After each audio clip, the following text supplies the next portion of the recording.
Besides ET for Atari, what games do you consider to be some of the biggest flops in video game history? The number one game that I can think of is Daikatana. Now we're talking critical flop or commercial? I don't know. I mean, both. Daikatana, I think, fits both bills.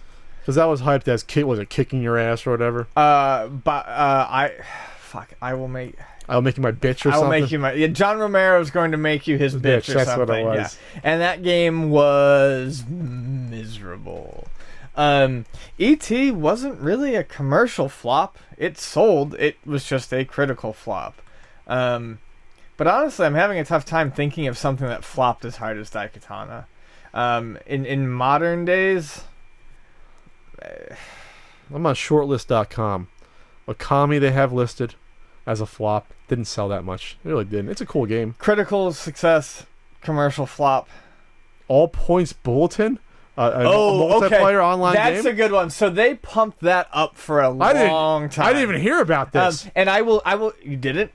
So basically, All Points Bulletin was supposed to be like a cops and robbers online shooter. Oh, maybe I did hear about this. With a lot of you could buy costumes and shit, and it was just awful, buggy. A lot of in-app purchases from what I remember, and the gameplay was uninspired. Which reminds me, another game that flopped horribly was Brink, that Bethesda published. And even I wanted Brink to be good because it was a first-person shooter that wasn't all brown and gray. It was very vibrant colors, blues and yellows, and there was a lot of parkour elements. You could slide, shoot up, shoot down.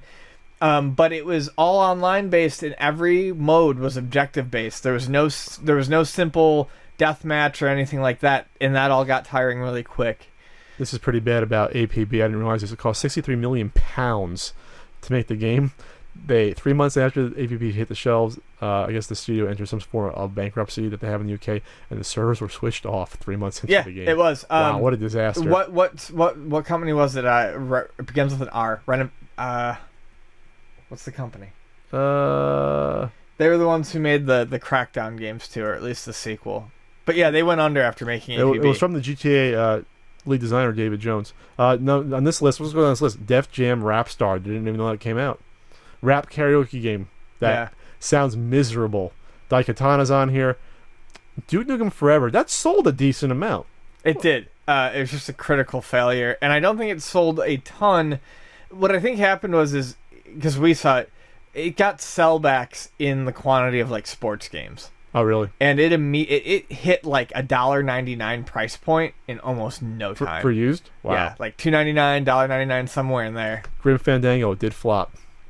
Fantastic game, but I mean they released it at the end of way after adventure games were popular. See this list is wrong because it has Pac-Man on 2600. It didn't flop. It just was awful, and that's what really caused helped cause the video game crash. It sold. The problem was that Atari made far too many copies of it, and it was awful. And again, this list has ET, and flop is saying it flopped critically, not commercially. They made too many commercially, but didn't flop. There's two definitions of flop, and it's tough to differentiate between the two.